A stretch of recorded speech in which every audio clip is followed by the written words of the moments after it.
Hi there, Zam here for NerdTube and No Budget Productions, and these are my thoughts and spoilers of Squid Game on Netflix. Now, as it's thoughts and spoilers, I'm sure a lot of you who are watching this review have already seen the show, so I'm not going to give you a play-by-play of what happened. But basically, in my opinion, Squid Game is a culmination of different genres. We have the Battle Royale movies, we have prison dramas, we have the Hunger Games, as well as Big Brother, and I'm sure there's maybe a couple of other things and out there in when it comes to entertainment and pop culture and all of that shit that people can also throw in there regarding what Squid Game is. Korean drama is at all-time high now, and I can understand it after getting involved in Korean films and television shows by watching Squid Game. I can understand why people love the stuff that comes out from that country. This show is fucking brilliant. We follow a guy called Jihan. He's down on his luck. He's a gambling addict, a loser. He still lives with his mum, bit of a man child. He's divorced from his wife, and his kid doesn't live with him anymore.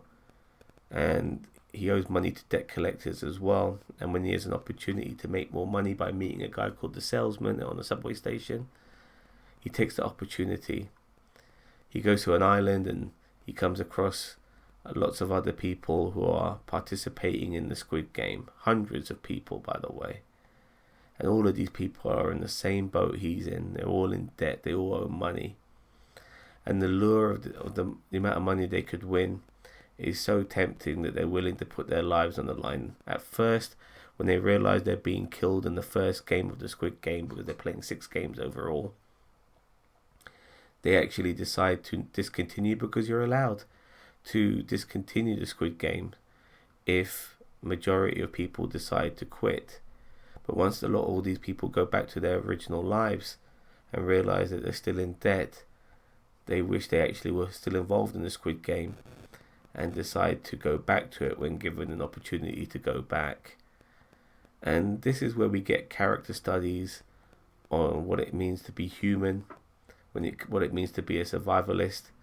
Whether you're good or bad, we're all pretty much shades of grey, and this show exposes that. It's a crazy show as well. Actually, I'll throw in another show that this reminds me of, The Prisoner, that 60s show back in the day.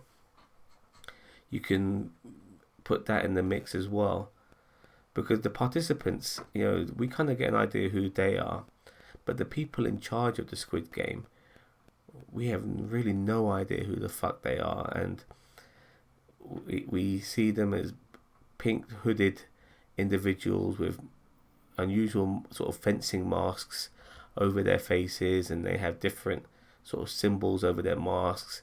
The lower ranked individuals have circles, the middle ranked ones have triangles, the higher ranked ones have a square, and there's also somebody in charge of all of them called the front man, who has a mask that kind of looks like Doomcock, this guy on YouTube. If you know who Doomcock is, he's a fucking idiot, by the way.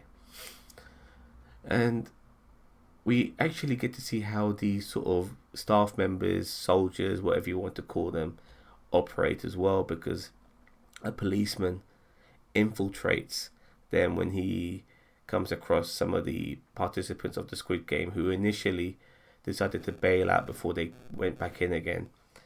And he infiltrates the Squid Game, and he infiltrates them by pretending to be these staff members. And it's fascinating seeing how the staff members operate. They live a very mundane life themselves, yet they are pretty much,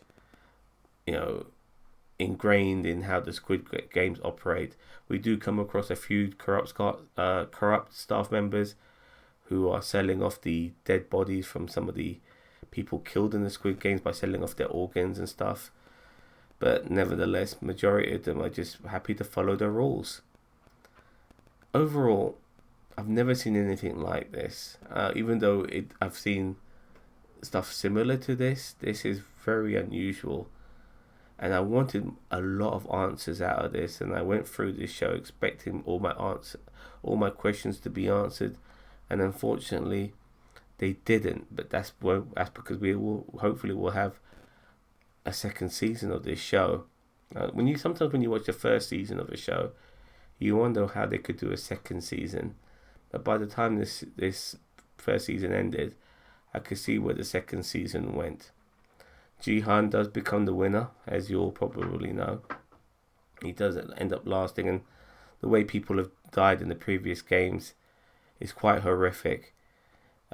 We even get a point in the games prior to any of the games commencing where people are just living with each other, but they end up killing each other just to thin out the herd a little bit. It's quite horrific at times, this show, and I thoroughly enjoyed every moment of it. When Jihan wins, he ends up having so much money, but he ends up having nothing in his life. His family, or when I say his family, his ex-wife and his daughter have moved to Los Angeles. When he comes back to his home, his mum's dead. He's got nothing to live for. There was a moment when he has a haircut and he dyes his hair pink, and it kind of reminded me of the suits the sort of soldiers, staff members were wearing in the Squid Game.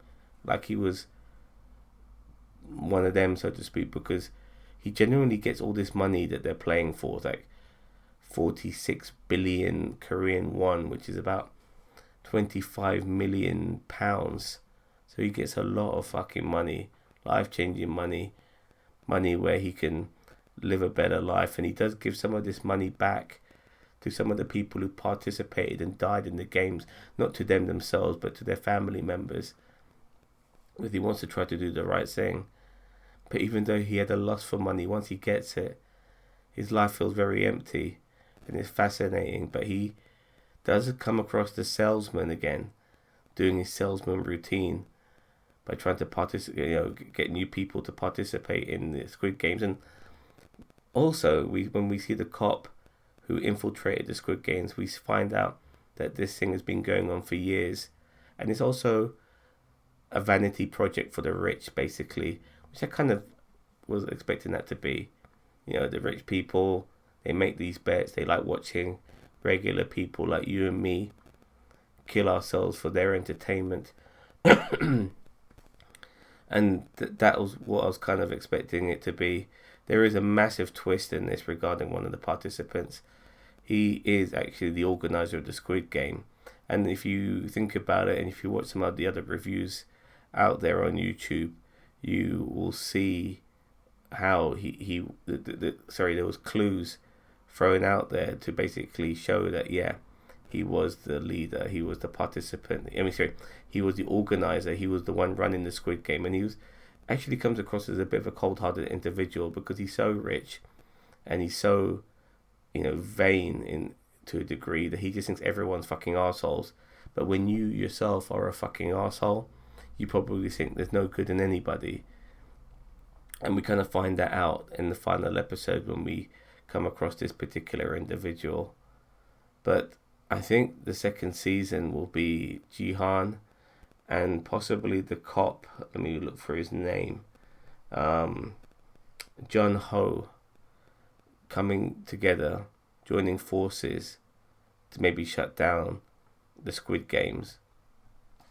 John Ho also finds out that his brother is the front man, one of the leaders of the Squid Game crew, and that was a bit of a weird twist. It made the world feel quite small, and the world kind of felt quite small to a degree when the last two people in the Squid Game happened to be childhood friends. So we didn't need the world to get any smaller other than that. It was a stupid twist, to tell you the truth. One of the few things I didn't like about this was that particular twist of the cop finding out that his brother's the front man. Other than that, I thought the show was fantastic, and I can't wait for the next season. If you've seen it, let me know what you think. I will give this show a 9 out of 10. I think it's that fucking good. And there's 9 episodes, so it's pretty streamlined. Gets to the point pretty quickly. So if you want to watch something which doesn't last too long with too many episodes, this is the show for you. Let me know what you think. Thank you very much for watching. Don't forget to like, share, subscribe not only to No Budget Productions but also to NerdTube. We are the greatest YouTube channel you never fucking heard of. I'll see you cunts later. Bye bye.